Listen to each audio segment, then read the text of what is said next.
Good morning, everyone. Thanks for taking the time out of your schedule to come and listen to some of these remarks I've prepared titled Prolonged Engagement in Scuba Diving, Impacts of Technology and Innovation on Diving Efficiency and Practice. Most of my friends left the show yesterday, so I should have paid more of you to come attend this seminar. The good thing is we have a Kyle Habacker from Divers Alert Network staff, so we'll have an enduring material because people want to see this. We, a few months ago, had a UHMS and DAN CME course in St. Lucia, and I kept getting these texts from people, hey, I saw your video clip, which Kyle and his group edited very nicely. 2,500 views already, and it keeps going. So anyway, we'll have an enduring material. I'm Michael Lang. I'm a professor at UC San Diego in the emergency medicine department. I'm a PhD, so we do scientific research on diving physiology, diving medicine. I'm not a clinician, so I don't deal with patients per se. My background, just very briefly, I started my career as a marine biologist in San Diego as well, and then worked there for 8 years as a curator of marine collections. So we did over a 10-year span, approximately 350 to 400 dives per year. And it's a temperate environment. It's not tropical. It's cold water. That's why kelp grows so well in cold, nutrient-rich water. I was much younger then, so I could still do that. In 1990, I was recruited by the Smithsonian Institution in Washington, D.C., and started as the director of the scientific diving program. And a few years later, we established the Marine Science Network because we had laboratories in Panama on both sides of the isthmus, in Belize on the Mesoamerican Barrier Reef, Fort Pierce, Florida on the Indian River Lagoon, and the Chesapeake Bay. And so I had 150 scientists in my program that traveled around the world. We had research vessels. Mainly the work was focused on biodiversity and coral reef ecology and such.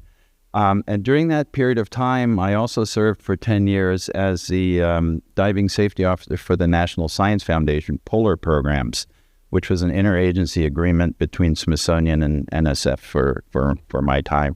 Came back to San Diego in 2013 and got a position there at UC San Diego, and that's where we continued our research. And I'll talk a little bit more about that as we go along. We have some time at the end, but please, if you have any urgent questions right off the bat, interrupt me and be happy to engage in a discussion there. Just to disclose, I've been a Scuba Pro Deep Elite Ambassador. I serve as a Strategic Advisory Council member on Deep, which I'll talk about a little bit as well. I've been a NOW instructor since 1980. I'm a board member of Divers Alert Network, along with my colleague, Doug Strassner, who's also here today. And we've been involved with Avelo, which I'll talk about a little bit as well. I have no relevant financial ownership in any of these entities to disclose. So this is what this was a hard talk to. Usually we present to scientists and physicians at these medical conferences, right? So this was a really hard talk because there's so much information that you want to disseminate, but I had to pick and choose carefully. So the intent here is to point out a few things that from my 45 years experience as a science diver and instructor, make diving easier and allow you to, from very small to old age, to prolong your diving activities. And so some really exciting new developments coming on that I also want to talk about. But basically, these are the topics in this sequence that I'd like to go through with you. This just came out, and this is very, very important, and it's an eye-opener. So this paper just came out in 2025, and it was a co-authorship of a bunch of economists, scientists, marine managers, and so on. And this paper basically says that, between $8.5 and $20 billion U.S. globally each year is what the diving industry contributes. That's a fair chunk, so it's not insignificant. And they also point out, in conjunction with some of the marine conservation organizations, how important it is to not overfish, to reduce the pollution as much as possible so that divers have something to see. And throughout this talk, I think that's one of the main points I want to drive home, and that is that recreational divers want to do more than just blow bubbles. The blow bubble part and swimming around underwater, that's good for your first year or two, but then you want to do something else. You either want to become involved in some citizen science projects, or you want to take up underwater photography, or dive in more exotic locales. So this is my favorite slide, and this encapsulates basically what's been going on. Very little equipment and technology in the old days on the left, but a lot of marine life left. And then where we are today, technology advances, newfangled equipment and so on, but marine life has suffered too a bit.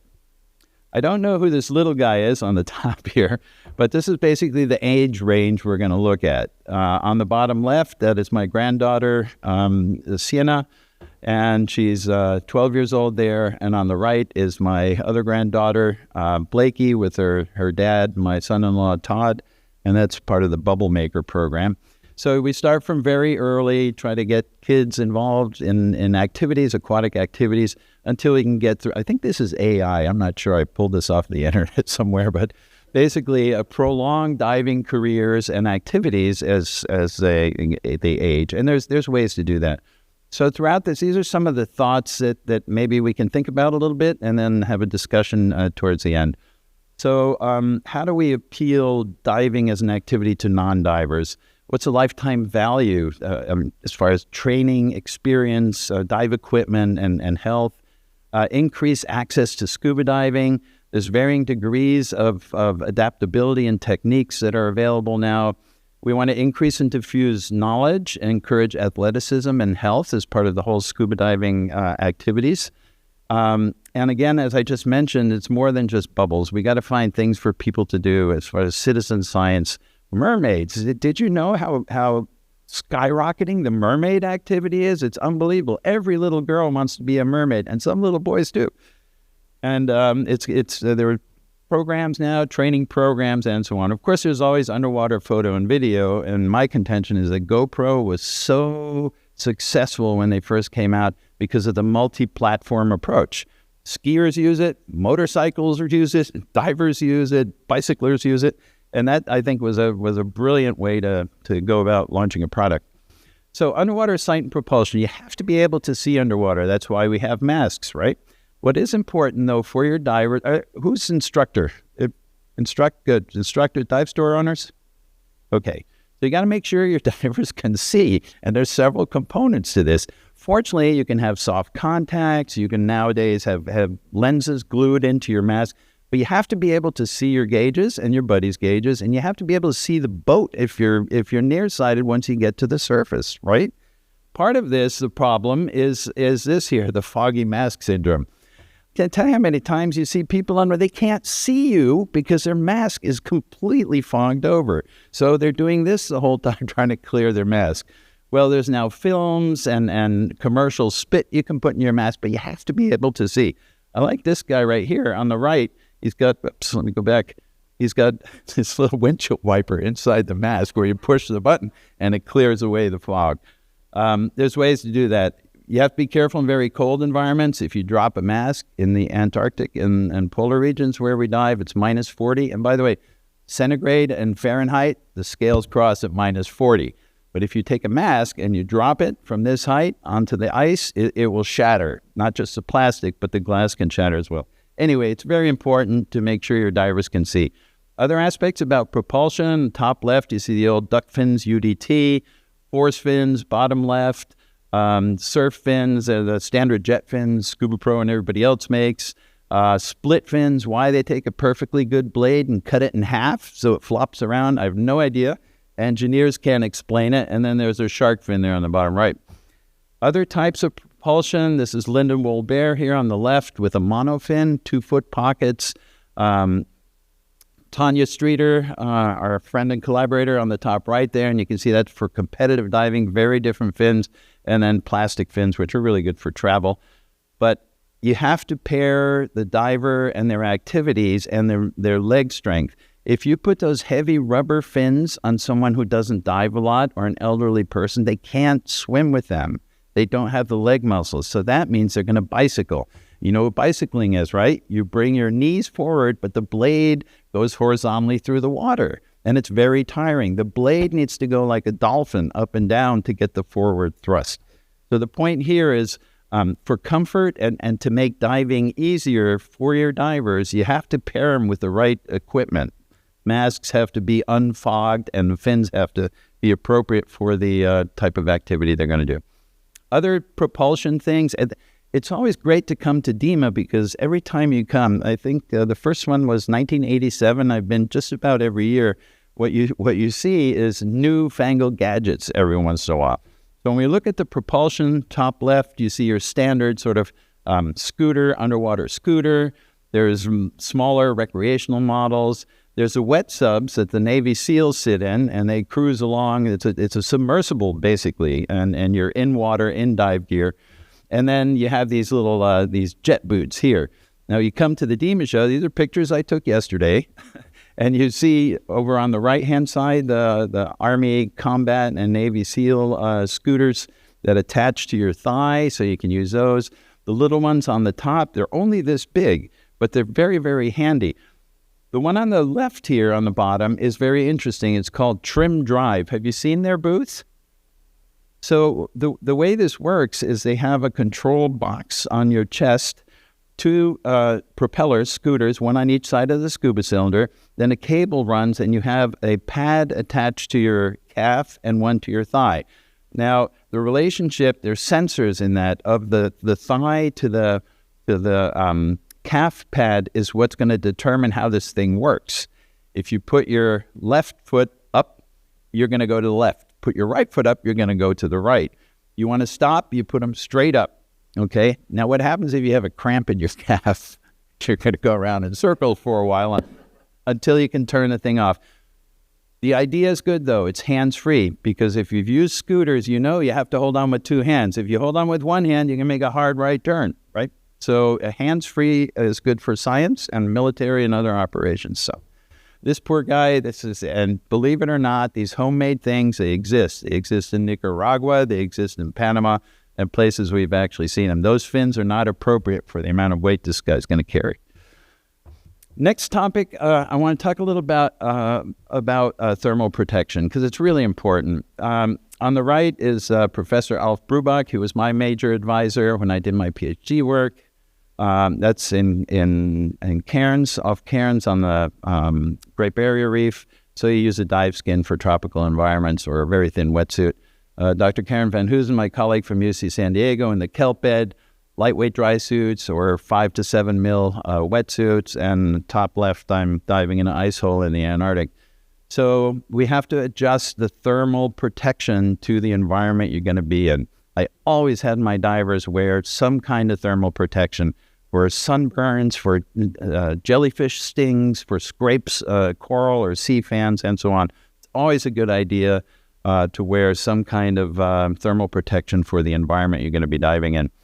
It adds comfort and allows you to concentrate better and better performance. It can also be a decompression confounder. You remember the Navy tables? One of the rules of the Navy tables said, if a dive is particularly cold or arduous, you have to go to the next depth and time segment, right? So we know that the temperature, core temperature, skin temperature is going to affect on-gassing and off-gassing. This is my friend Paul Dayton, professor at Scripps Institution of Oceanography. So we did our first scientific dives in the Antarctic in 1961. You can see the book. I always have to giggle when I show this, because he's diving in a 1/4-inch wetsuit. And you have to know that the seawater is super cooled. It's -2 degrees centigrade, 29 degrees Fahrenheit.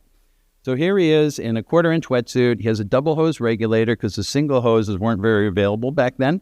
There's no buoyancy compensator. And do you remember the J valves on the scuba tank where you had to pull the rod down to get that extra 300 PSI? So anyway, fast forward to 2025, we have everything now. We have dive computers, we can breathe nitrox, there's rebreather units we can use, blue water diving techniques where you have no visual reference in the middle of the ocean from a research vessel, and dry suit systems with Thinsulate and other things like that. So the wetsuit works, you trap water, it should be form-fitting. so that you heat up the water in between the rubber and your skin, and you try to keep it in there. If your wetsuit flushes all the time, you're not going to be very comfortable. Dry suit works a little differently in that you have a matrix, you insulation layer between the warm skin and the shell of the dry suit. You know who this is? This guy in the bottom, that's the tropics. That's a guy from Along Came Polly, Bart, Claude, the scuba king of St. Bart. And so you can dive in Speedos too. Here's another example of this. Stig Severinsen is a colleague of ours from Denmark. He holds several world records. He has a huge lung capacity, 14-liter lung capacity with oxygen pre-breathe. He held the record for a while. It's now been surpassed of 22 minutes. He swam 76 meters in a Speedo under the ice. Why? I have no idea. And 152 meters on a single breath in a wetsuit under the ice. Bottom right, that's one of our CME courses. This is Elke van Rentergem, a diving physician from Belgium, and she's flapping her arms, hoping she can stay afloat before she falls in the water. And you can tell it's up in the Arctic because there's trees in the background. There's no trees in the Antarctic at all.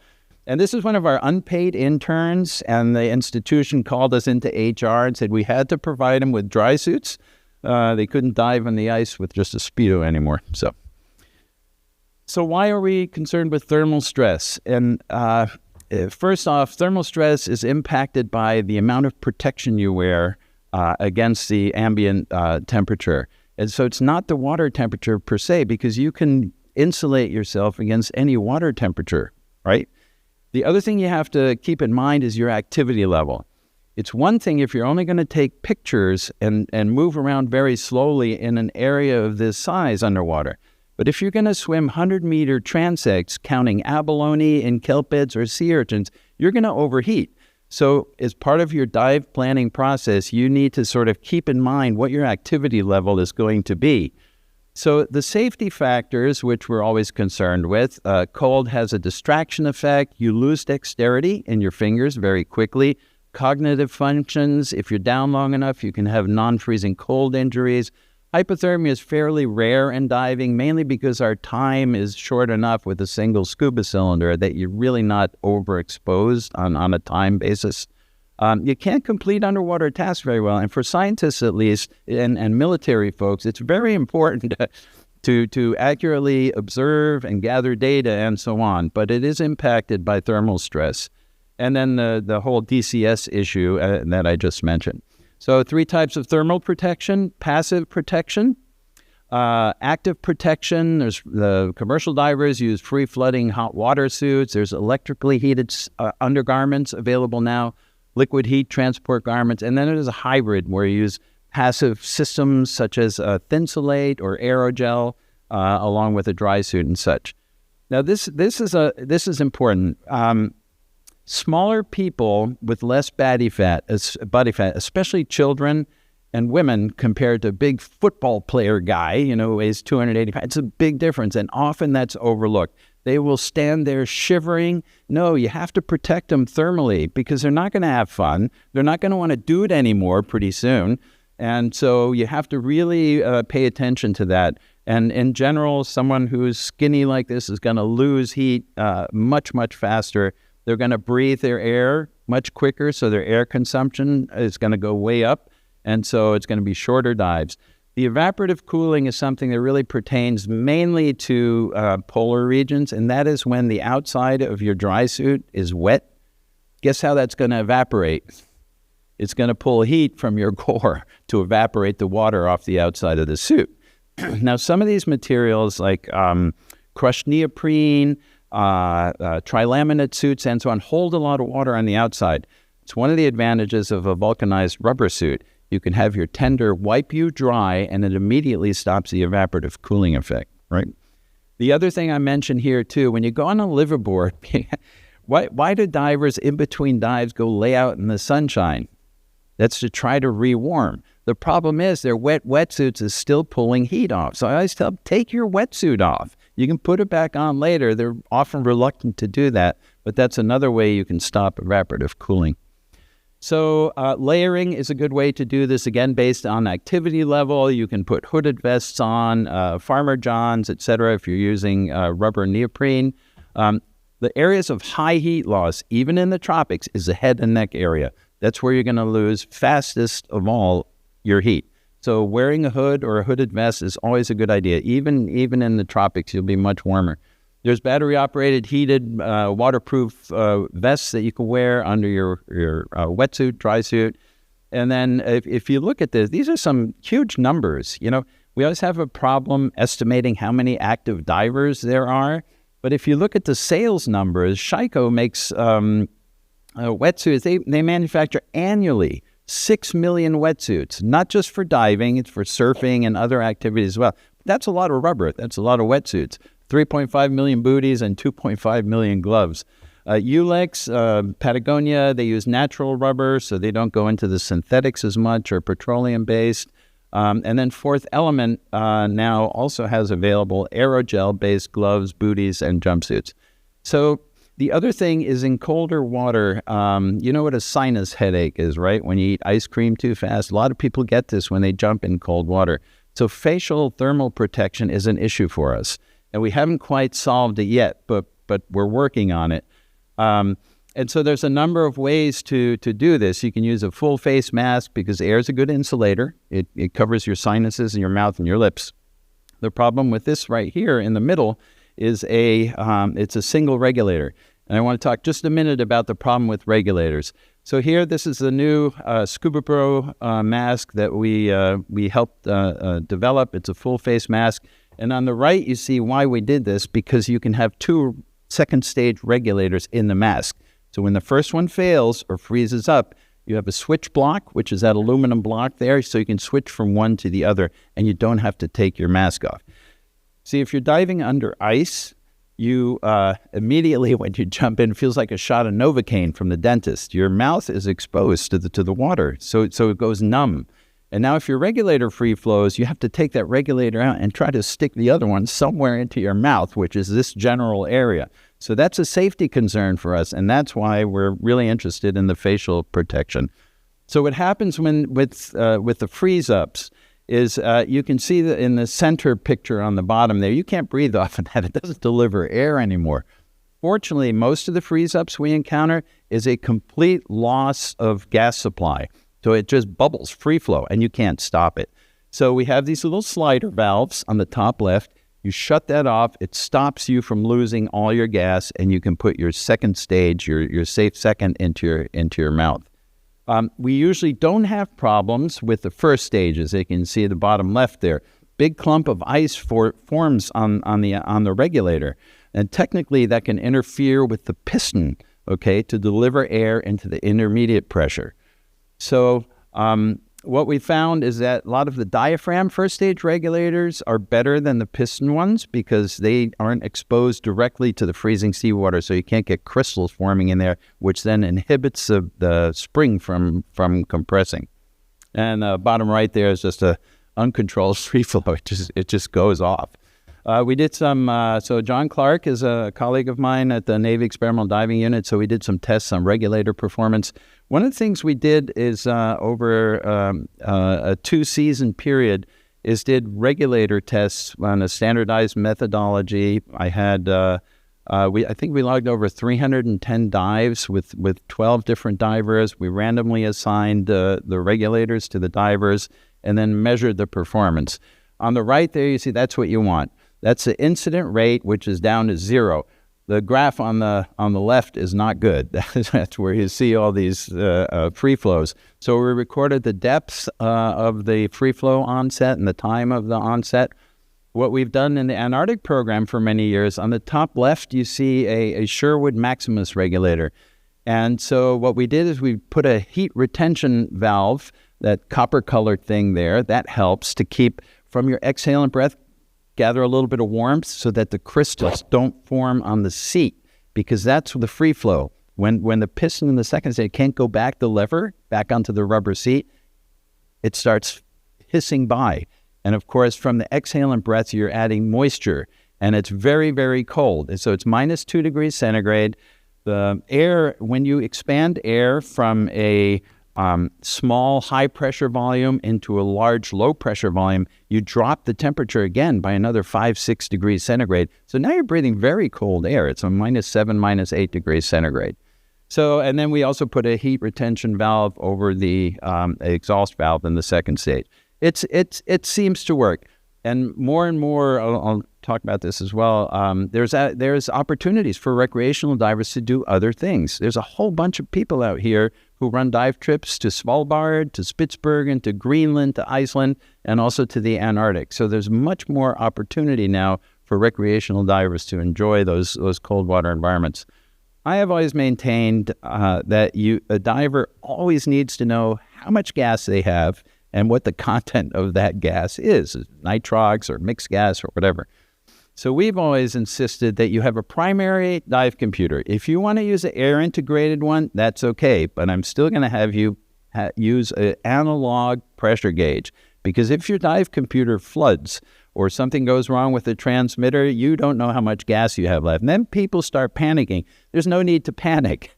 If your dive computer goes blank, and the last time you looked at it, you still had 1,500 PSI, you're still encouraged to abort the dive with your buddy, make a slow ascent, and do your safety stop. There's no need for you to come up to the surface if you still have 1,500 PSI. You can still make a slow ascent and do your safety stop.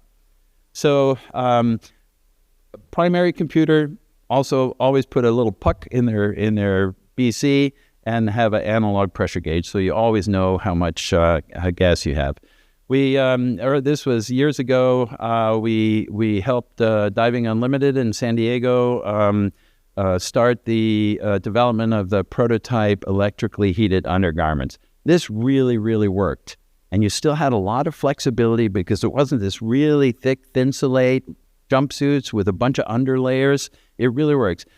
I'll tell you, basically, it was too expensive. It was too expensive to manufacture, and it cost almost as much as the whole dry suit system itself. So market-wise, it faded out. It didn't work. What you really want is hands. Your hands, your feet secondarily, but you want to keep your hands warm. If your hands go numb from your fingertips all the way to your elbow up to your shoulder, you can't climb up ladders anymore. You can't operate your equipment anymore. You can't take anything on or off. So the hands are the most important part of this whole thing. And of course, there's a whole DC risk issue with thermal dive profiles. So thermoneutral diving is the ideal way to do it. Again, taking into account your diving activity. This is what it looked like. It was a really nice system. The inflator valve had wet switches underneath it, so you didn't have to puncture the dry suit in any other place, external battery, and so on. Unfortunately, this doesn't exist anymore. I want to talk about aerogel, which again, it was developed in the 1930s. It's a very thin, silica-based, very porous material, world's lowest density solid, 99.8% air. And they tried to put that into suits, which you can see there on the right. It's very friable. It's very breakable, which means that those sheets they put in the suit would immediately break up and everything would go down, so you wouldn't have any more insulation up on the top part. Then they tried quilted patterns, and that didn't work as well. So the Navy dropped it for a while. But now we just, last year, for the first time, Fourth Element, one of the thermal and dry suit people out here, manufacturers, now have aerogel undergarments. And you should really look into this, because if you're diving in temperate or really cold water, that's something you want to look into. So dive computers and buoyancy control. So one of the hardest skills to master for entry-level students is buoyancy control, and some of them never get it.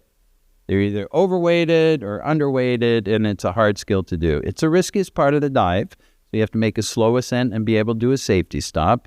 And of course, with a dry suit, extra air bubble, and BCs on ascent, you have to take extra care. Repetitive diving, your dive computers will, it's a computer, so it will mathematically go through the algorithms based on your depth time profile, right? Slow tissue compartments take a long time to on gas, but they also off gas very slowly. So in the repetitive diving scenario, 3, 4, 5 dives per day for 5 days straight, you need to set out a day at some point. We don't have hard data to tell you exactly what, but at some point you have to let those slow compartments off gas. And that, of course, impacts how long you should wait fly or go to altitude.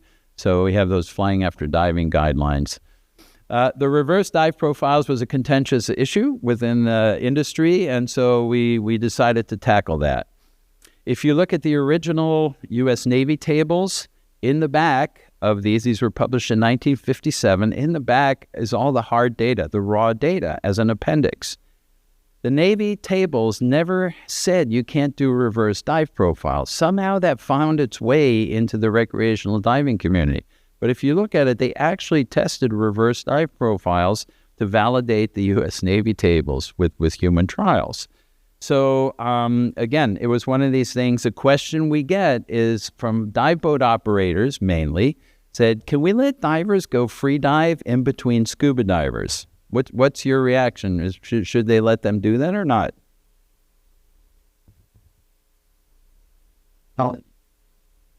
That's correct. Yeah. So now we have, because people don't get bent while they're underwater. Usually the symptoms present when they're on the surface. And why is that? That's when you start getting the period of bubble growth. So any bubbles you may have in your system, you get to the surface. Now you only have 1 atmosphere of pressure. Now these bubbles start growing, and that's when the symptoms present, okay? So if you're doing a free dive now in between scuba dives, suddenly you're reducing those bubble sizes again, and it's almost to your benefit. So that is a project that's being worked on, and there's no direct results yet. But anyway, what we found, this was a very international, interdisciplinary symposium that we put on. And basically we said at the time that, 40 meters seawater, 130 foot is a recreational limit, and depth differentials, not more than 40 feet is okay. When you go on a liveaboard, the first dive they do, what do? Oh, we're going to do a checkout dive. Where do they take you? 25, 30 feet on a sand bottom, right? The next dive, they're going to take you down to 70 feet. Well, wait a second. Isn't that a reverse dive profile, right? The other thing I want to say is we do a night dive. Okay, you've done day 2, day 3 of diving. Night dive, 30 feet. The next morning, they put you down at 120 feet on the wreck. Well, that's a reverse dive profile. Why? Because you still have residual nitrogen time on your dive computer, right? So that's a sequence. That's a repetitive dive. This is real to me. This is super interesting. So the physiological monitoring is really taking off now. We have new equipment. We have new sensors. We have a whole bunch of new ways to measure oxygen, CO2 on the diver, a number of different ways. A lot of the manufacturers of sports equipment now have heating or cooling systems that give feedback to the diver. The question I pose to you is how much information do you need while you're underwater? Do you want to be confused beyond any recognition? Or do you want to know your depth, how much time you have remaining, and how much gas you have? Okay, so you can overdo it with this. For academic and science purposes, this is great because we can learn all kinds of stuff about heart rate, breathing rate, core temperature, and so on. And there's so much equipment now available out there. Polar makes it, all these smart watches that you can tie up with a heart rate monitor and so on. Ramesh Rao is one of our colleagues at UCSD, Jacobs School of Engineering. This is the size of a postage stamp, prototype, but it will record all these things.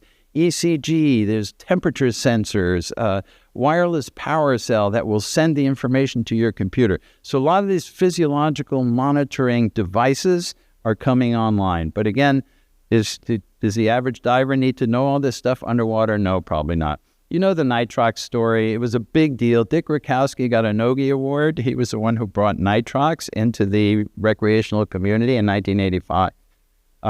Divers Alert Network, we did this workshop because there were a couple of issues that were more myth than reality, which said you can't treat a diver who's been breathing nitrox in a hyperbaric chamber. Totally untrue. No valid data to support that whatsoever. It's not snake oil. You can get it at every dive shop now. It's a safer way to dive. It gives you less nitrogen, inert gas to absorb, and it has more oxygen percentage to allow you to off-gas better. So you can't do this anymore. First of all, helium is so expensive on these mixed dives. You don't want to blow it off in the water. So helium gas you want to use with a rebreather so you save the helium, right? So this is totally unrealistic these days. So what about rebreathers? There's two functions. One, you have to remove carbon dioxide. Otherwise, hypercarbia goes way up, and you have to replace that carbon dioxide with oxygen, okay? There's not a lot of room for error in these functions in a closed-circuit rebreather, so you have to be aware of that. This is our colleague Simon Mitchell, and it shows you, you have PO2 displays. You can have a heads-up display. There's bailout valves in case your rebreather malfunctions. I'm just saying it's not for everyone. It does give people who are disciplined and make a commitment to diving another option of things to do to prolong their interest in diving, right? But it is definitely not for everybody.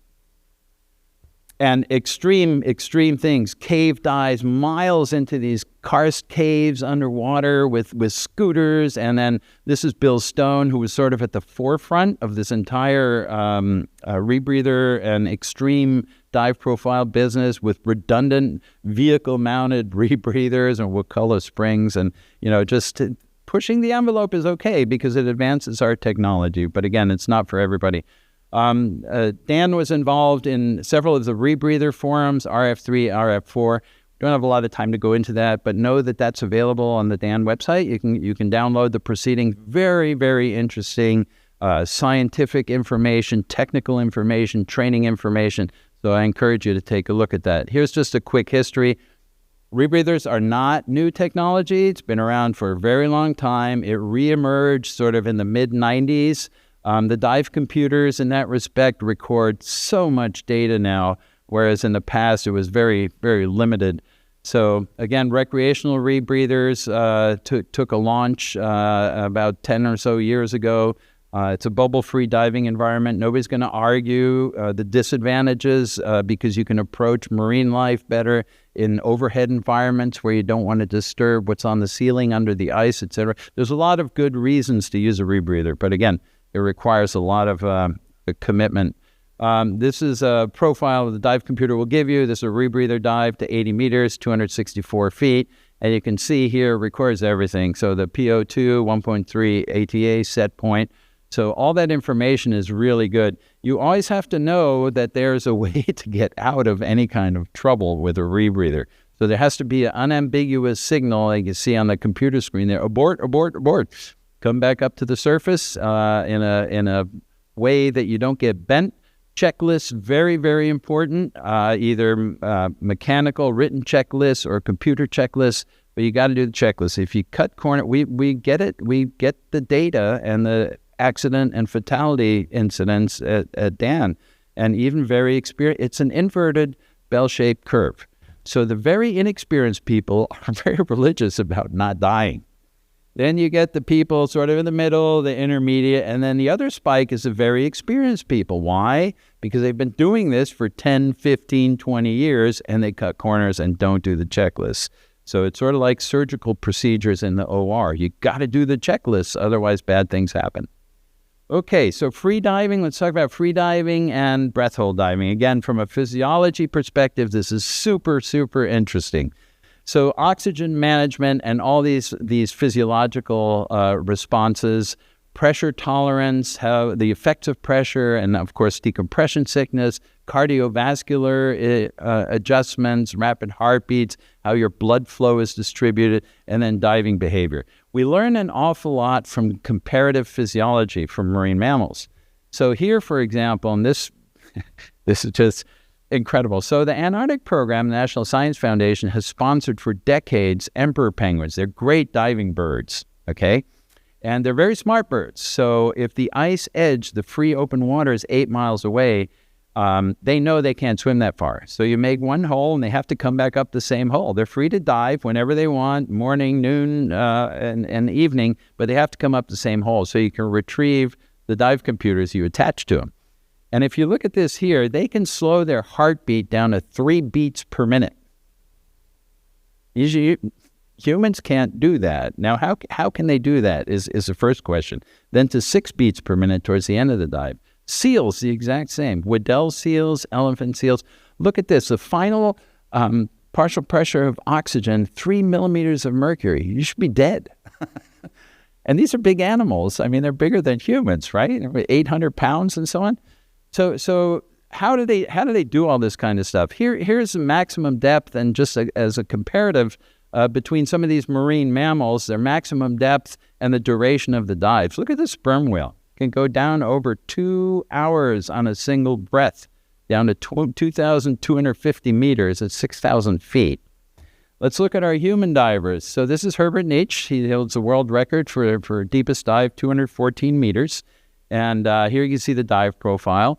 He stops there at about 30 feet to equalize his ears, and he zooms. This is on a sled, by the way. This is no limits, okay? So they can, with the clutch, they can determine the rate of descent after they clear their ears and they come back up. A little bit of a safety stop on a single breath. Imagine this. You've just been down at 214 meters, and then you make a little safety stop as you're coming up on a single breath, okay? This very interesting as well. This was Patrick Musimu, a Belgian free diver, and what he did, he would fill his sinuses and middle ears with water. So this is an MRI scan of pre-filling right here, and you see the black areas. Those are the paranasal sinuses, and so then he puts water in his nose, and what that does is it allows him to not have to equalize and fill the sinuses with pressure. So physiologically, very, very interesting. This is comparing humans, California sea lions, emperor penguins, and elephant seals. The most interesting thing is when you're diving through a dive hole in the polar regions, the seals like our dive holes. And we drill these 48-inch holes and then pull a sled, a heated hut sled over the hole, pull out the floorboards. Our tenders are in T-shirts. We got a little espresso machine over here on the corner. It's a very comfortable environment. Well, the seals love it. And you always know in the morning when you open the door and it smells like fish in there, that the seal has been in there all night breathing the warm air. Breathing holes are a limited resource in these polar regions. And so they're very active as far as protecting the hole once they get in a hole. Now, if you're looking up, you're coming up after a dive, and there's a 46-inch circumference seal in your 48-inch hole. You're not going to get by that seal. What they do when they come up, they're hyperventilating, get rid of the lactic acid and restore oxygen. And so they keep looking down. They take one breath, keep looking down, see if no other seal's going to come up and bite them in the underbelly, right? So they're protecting their hole. But the really interesting thing is before they go down, they don't do what a human diver does. A human diver takes a big breath and then submerges. Well, what do you just do with that big breath? You've just increased your volume. You've made yourself more buoyant. The seals, they exhale. Exhale completely before they go back down. And the reason for that is much of the oxygen in the seals is stored in the blood, not in the lungs. Very small percentages in the lungs, whereas humans, a much larger percentage is stored in your lungs as far as oxygen storage. So again, very, very interesting stuff. Lung packing, you've seen free divers do this, where they put more air into their lungs so they can go down and stay down longer. So these are some of the questions we still have from a physiology perspective on oxygen management and pulmonary edema. Why does it happen in some divers and not in others? We've done a number of breath hold diving workshops and published the results looking at technical free diving, the accidents, and the physiology issues with that. These are some slides from my friend Kirk Kroc, who's worked on the Avatar series, James Cameron's movies, and trained all these people to hold their breath for 6.5 minutes and such on breath holds. And so a lot of these other Hollywood movies and so on. So the free diving has really taken off. And here is a technical free diving, they've termed this, where you go down with a scooter down to 80 meters, 240 feet of seawater on a single breath, and you scooter your way back up. Okay, so far, so good. Let's put it that way. But again, it takes a little bit of extra training. Breathing in between these free dives, breathing oxygen as well to purge you accumulate nitrogen even in a short dive.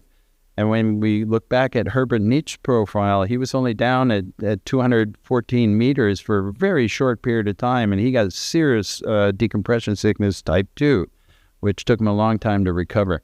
But it reduces the risk of decompression sickness, less exhaustion at the end of the day if you breathe oxygen in between these dives and so on. So that's another thing. This here is what I call an off-label breath hold. The guy with the camera is Al Giddings, who's a very well-known underwater cinematographer, who's involved in most of the Hollywood movies. Every time I look at this, was an IMAX movie we did for the Smithsonian while I was there in Galapagos. So we spent 2 months up at Wolf and Darwin with a submersible and a big research vessel. This camera weighs 1,300 pounds out of water, so it takes 3 divers really to manipulate the thing. And every time I look over at Giddings, he's not breathing. So the safety diver is always watching this guy. He just holds his breath for minutes at a time while he's filming so it doesn't disturb the animals he's trying to film and so on. Anyway, that's an off-label submersible, submersion and pulmonary edema, immersion pulmonary edema is more and more an issue that we see reported in our DAN data. And so we're looking at this because lung damage over a period of time certainly can occur, and it's something that is kind of emerging, and it has very little to do with your physical status. So the guys, the SEALs, the trainees down in Coronado and San Diego, they're showing these are 24-year-old kids. We're super, not a gram of fat on them, super athletic. And yet this pulmonary edema, immersion pulmonary edema, is becoming a bigger issue than it ever has been in the past. A few comments on polar diving. We'll move on to the next thing. So it's very accessible nowadays. There's blue-green expeditions and a number of ocean-wide, a number of other groups that do these tours, and you can dive in some really incredible environments. You have to be proficient in dry suits. It's kind of an advanced sort of thing, activity. So you need a certain number of dry suit dives. Thermal protection, of course, is important, and the dive equipment. I showed you the data earlier. There's not that many issues with the regulators when you talk to the folks who've been on these trips, and part of that is because we found that if you don't rinse them with fresh water, you keep them dry, and you don't breathe off the regulator before you jump in the water. So you don't introduce any moisture, and so they won't freeze up. So it's not that big of a concern. And I'll also say that there's a huge difference between 1 degree centigrade above freezing and -2 degrees. Those 2 degrees below zero make all the difference as far as temperature in the freeze-ups. Okay, so here's an Inuit guide. He's got polar bear pants on. And here's a polar bear who caught up with a guy at some point, unfortunately. And these are top predators. So we train the dive masters and everybody else in high-powered rifles and always have a guard on duty, watch for predators. Look at the footprint next to this guy's boot. So they're really big, very strong animals. Interesting thing about these guys, how does a marine mammal basically survive in that kind of environment? Well, they have hollow hairs, which allows sunlight and so on to penetrate. They have a dark layer of skin. They have dense underfur, and then they have a layer of blubber, which insulates them from these freezing water environments. Perfectly adapted for that kind of environment. Of course, you'll never see penguins and polar bears together, right? Polar bears are in the north, penguins in the south. But what we really need is more bipolar diving ambassadors who go on these trips. It's super interesting. If you have the means and the opportunity, I certainly encourage you to do this. So 2 more topics that I want to touch on. And, yep, we're doing good. One is this Avelo System. And again, it's a way I'm making these remarks in the context of here's another thing that you can do to prolong your diving activities as you get older, as your back starts hurting, and you want to be more comfortable in the water and you want to continue to do it. Who's familiar with this system? Some of you are? Okay, good. So basically what it is, it's a lightweight scuba cylinder, carbon fiber composite, and there's a backpack, a jet pack, and it has a pump and it has a battery. And so this whole system is really advantageous for younger divers because they can't handle the weight of a 72-pound system. And I'll show you that. The system itself, the way it works, it's a standard scuba valve. They prefer to use DIN valves instead of yoke valves. Your compressor pumps air into a bladder, which is inside the cylinder. And the way it works is what you're doing is you're putting with that pump, you're putting ambient water into the cylinder, which compresses the bladder. So it's an internal buoyancy mechanism.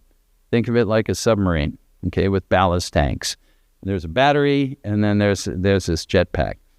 The guy who invented this, we published a paper 2 years ago at the Undersea Hyperbaric Medical Society using this as a tool. We're not equipment testing. These guys, they went through all that stuff with the Navy. They went through it with CE approval and so on. We're not testing equipment, but we've taken an interest at Dan and at UC San Diego to look at this because I'll show you some of the medical benefits of this and the comfort and the reduction of physiological stress on the diver.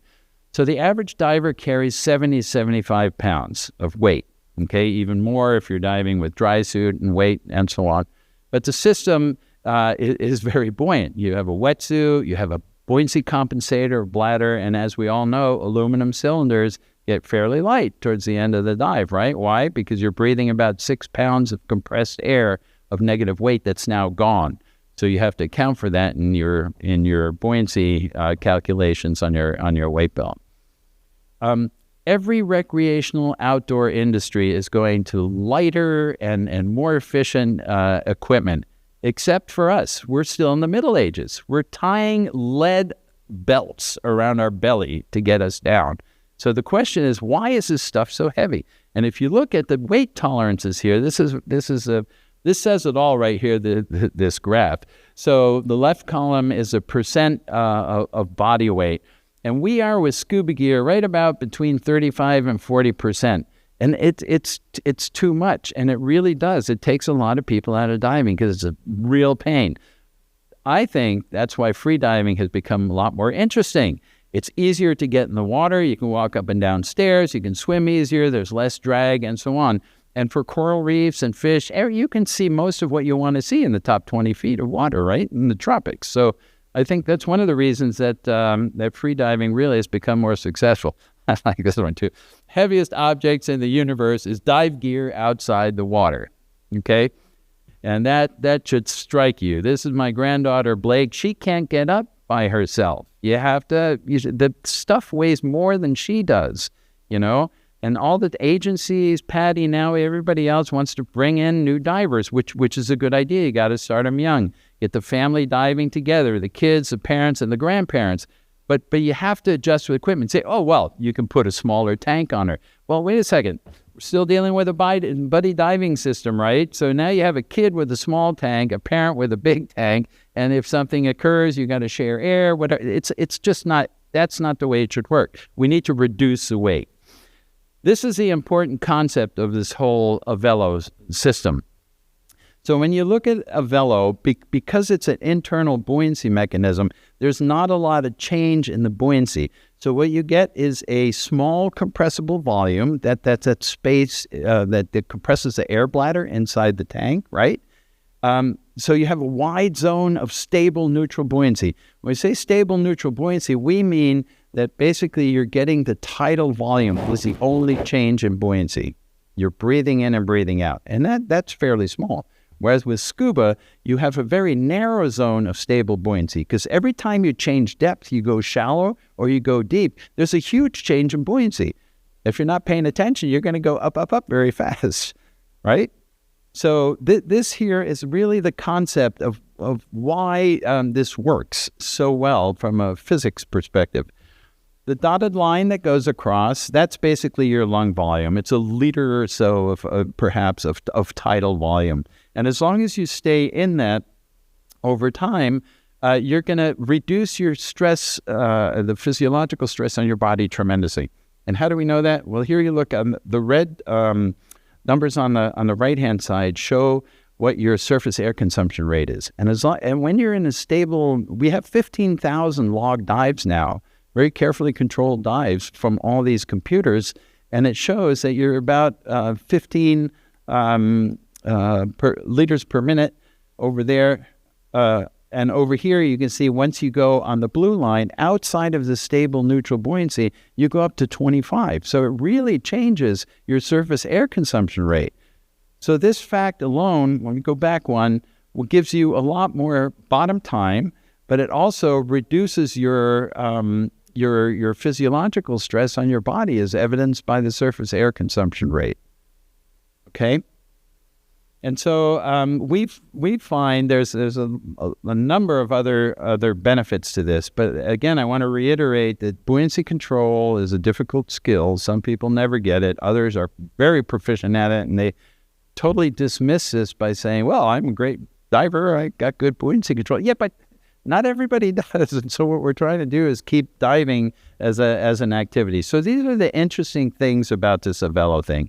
When the vertical force on a diver, think Archimedes, right? Dead weight, buoyancy, the amount of water you displace, is less than the undulating force from the normal breathing, meaning your tidal volume. That's when you get optimal diving efficiency with respect to effort expenditure on buoyancy control. And you're not wasting gas by pumping up your BC all the time. So this tidal volume represents the buoyancy boundaries where the air consumption is optimized, as evidenced by the surface air consumption rate. And the Avelo for us is a tool that we've used for a direct correlation of stable neutral buoyancy impact on the workload, meaning less physiological stress. There's less drag. I like to compare this for people who've never used it and tell them it's basically like free diving with a compressed air source on your back. You do not want to go back to standard scuba. Once you've gone through this and you have the system and use it, you will be reminded of the fact that why did this not come along a lot earlier? It really makes a big difference in comfort and make you wanting to go back in the water again. There's a lower risk of gas embolism because you can't have runaway ascents. If you stop swimming, you just hover. You just hover. Because you have very little buoyancy change because of this internal buoyancy mechanism. Okay, so you can't have a runaway ascent. Buoyancy compensator, your buoyancy button gets stuck, your inflator button, up you go. You drop a heavy weight belt, up you go. So all those things are eliminated with this because it's a lighter system and you don't use as much weight. Catalina diving with a dry suit. You don't eliminate the weight completely, but you cut it by about 75%. In a wetsuit, temperate water, 2 pounds on this system. No weight belt, just 2 pounds attached to the scuba cylinder. It's a huge advantage as far as the weight and the buoyancy.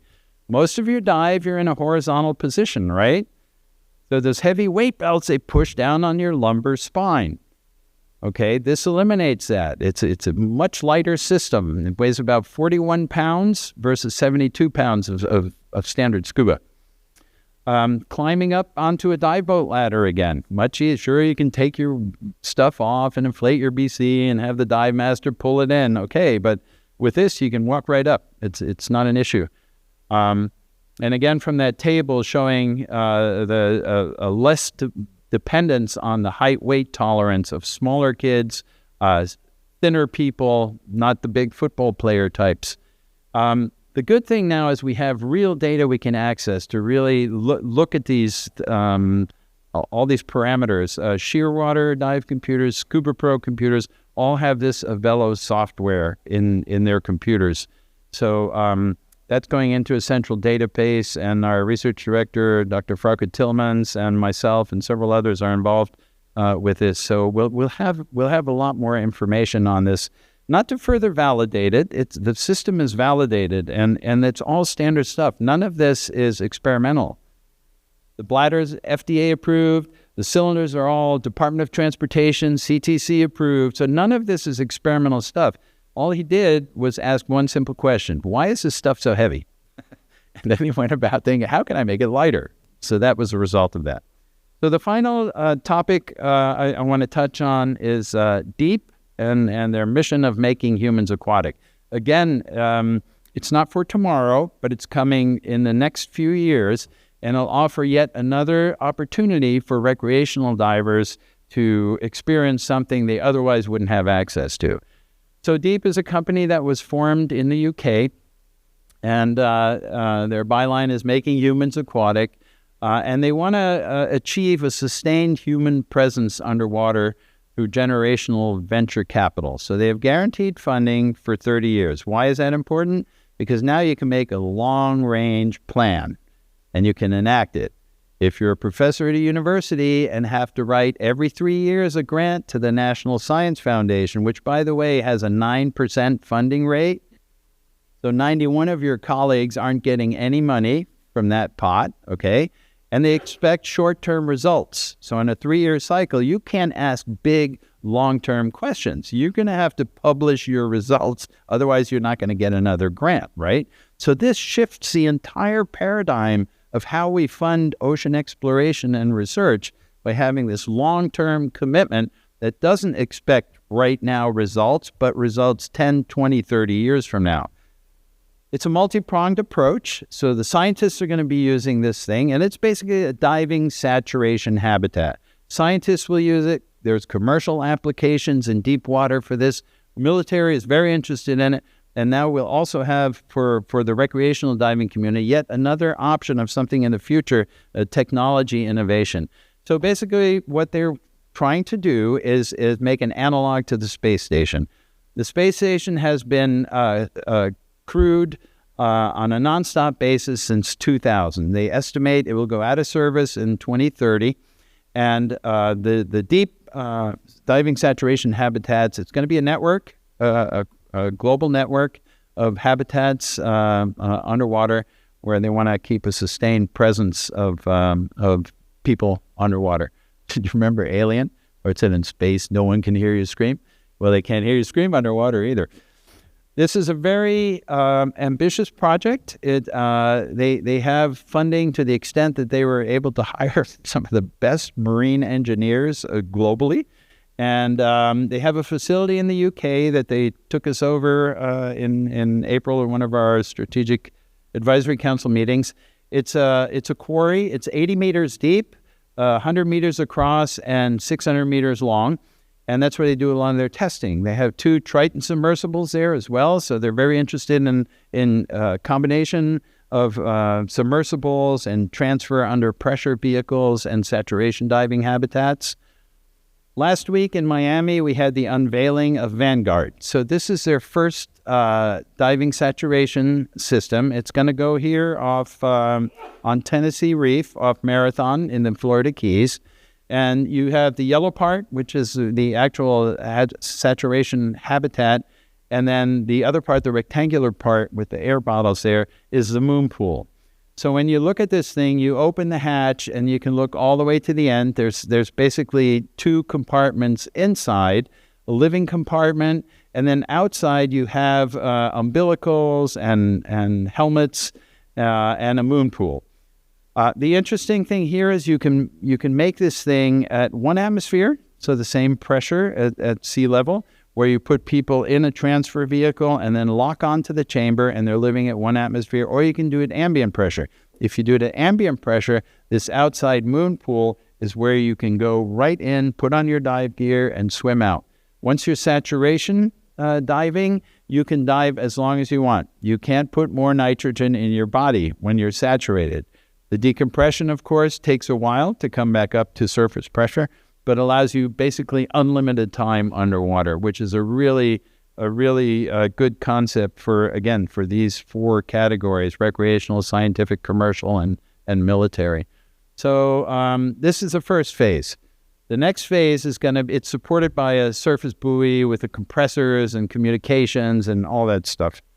The next phase is going to be after they start training a lot of people. So this Deep Institute in the UK, they have diver medical tech, full face mask, CCR, closed bell diver, all these different types of training courses. This is the next phase. This is Sentinel. This is a 2-story habitat. This is like first class on American Airlines or United. Leather seats, sleeping compartments, a chef kitchen. Well, not quite, but really interesting and very comfortable. It's an adaptive modular design, so you make this in any configuration you want. It's a very comfortable living environment. Sustainable efficiency. It's redeployable.